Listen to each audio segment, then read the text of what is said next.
होइन कुनै पनि ठाउँमा कुनै पनि चाहिँ जिम्मेवारीमा जाँदा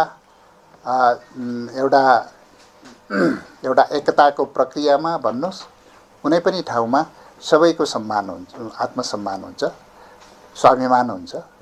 त्यो स्वाभिमानलाई मेटाएर हामी अगाडि बढ्दैनौँ। तपाईँको नामले अस्तिको सहमति चाहिँ उज्यालो नेपालसँग हो, कुलमान घिसिङसँग होइन?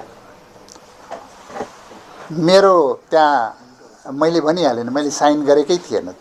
त्यसो भए हामीले कुलमानसँग रासोपाको एकता भएको छैन भनेर बुझ्दा हुन्छ हैन? होइन, एकता मसँग एकता भएकै हेर्नु, उज्यालो नेपाल पार्टीसँग एकता भएको। त्यहाँ हेर्नुभयो भने उज्यालो नेपाल पार्टी। ल धन्यवाद। ल तपाईँहरूलाई सबैलाई धन्यवाद छ।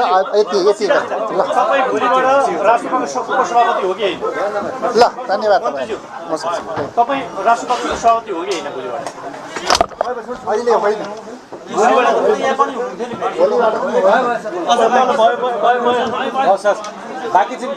बाँकी राजनीतिक जीवनका लागि